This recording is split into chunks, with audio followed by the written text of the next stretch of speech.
This is a 1957 Chevrolet 3100 truck. It's a short bed, and it's actually the body sitting on a 1975 Silverado frame and chassis.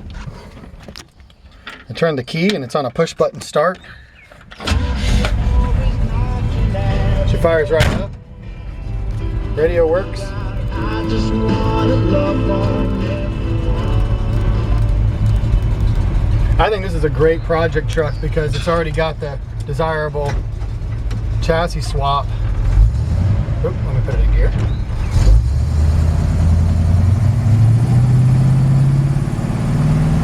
Powered steering, power disc brakes. Listen to the transmission shift.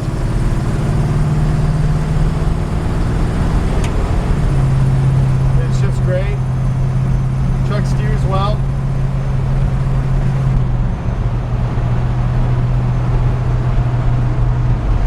Actually, the guy that we got this truck from, he's in South Carolina, and he was driving back and forth to Pennsylvania to some of his property that he had up there, fishing property. So he was literally taking this truck just like it is right now on, 500 mile round, 500 miles there, 500 miles back. He did it 2 or 3 times in this truck. Just cruising down the road, crank up the radio. That's how good it drives. So this is what is the really desirable, upgraded features on this truck.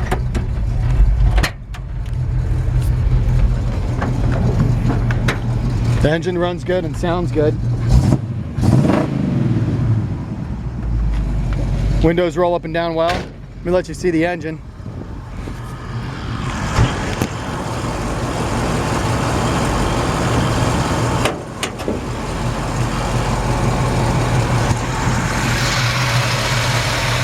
The Chevy 350. Power steering. Power brakes. It runs great.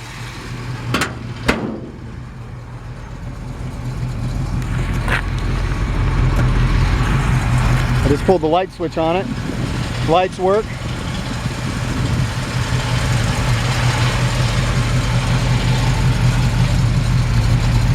Body's pretty straight on it, but I mean, it's got some paint imperfections and a few little ripples. I love the way the engine sounds. I think it sounds really good. It sounds like an old truck, and you can see I left the lights on, so lights work, turn signals work, brake lights work.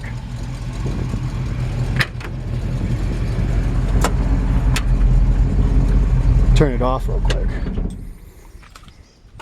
Door panels are in good shape. Bottoms of the doors, no rust. Hinge pockets are in good shape.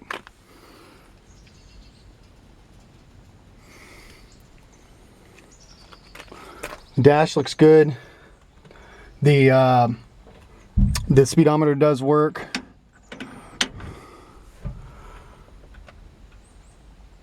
And of course the dash has been cut for a newer CD player. Speakers in the back. Original fuel cell, or fuel tank, I'm sorry, in the back. This truck, somebody did cut the roof and they put in a sunroof. So far as I can tell, it hasn't leaked. We've washed it a few times and I haven't seen any leaks on it. So, and actually I believe the glass pops out of that. That looks like a Nissan, like a mid-1980s Nissan King Cab sunroof. Those are the kinds that pop out and come all the way out. So it'd be really cool to drive this thing in the trunk in the summertime, especially pulling that out, or patching that up and with a new piece of metal would not be easy. It would be easy if you wanted to go back to it being original. Bucket seats with the center console out of a GM truck or car.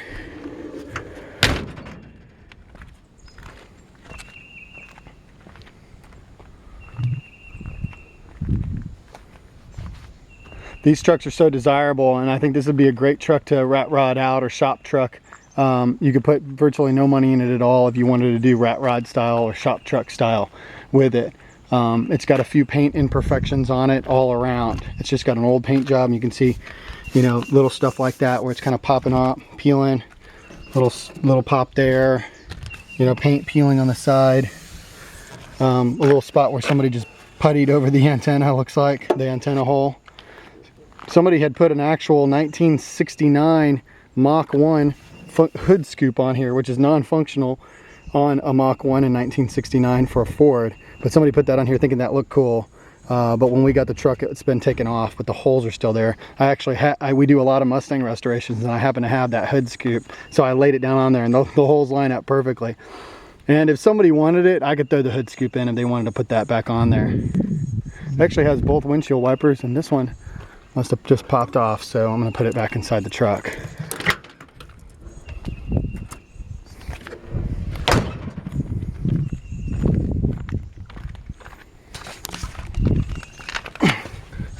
Of course, like I said, underneath the truck, it's a 1975 Silverado. So of course you've got independent suspension, disc brakes, which are power steering. It's got a great ride to it. It's comfortable. Of course, it drives like a newer vehicle, and that drives like a newer truck, doesn't drive like an old 57. So this is a really desirable chassis swap. Good, clean, interior firewall, step up. Floor pan on the inside there. It's actually, usually those get pretty rusty. This one looks pretty clean. Step ups look pretty clean there. A little bit of rust on the back of the cab corner on the inside, which is normal. Floor pans look good. Frame rails are excellent.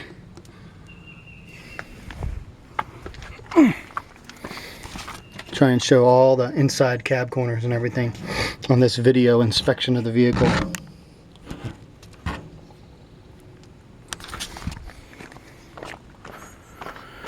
It has an aftermarket, or somebody custom made a bumper on this. It actually says Jennings Chevrolet Company, Robinstown, Texas on it.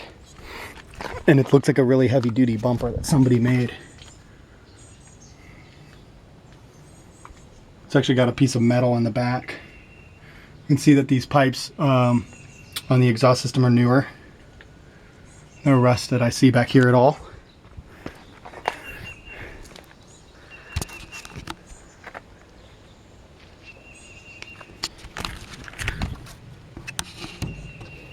Trying to let the camera adjust there. Good clean fender wells, a little spot of rust back there in the back. Very, very minimal rust on this truck though, especially for what it is. Having the chassis swap, a little bit of rust in the back of the cab corner there. A couple of little holes on the step ups. Once again, floor pan good on this side. Frame rails in good shape. Cherry bombs, that's what those are. Give me that old school truck sound.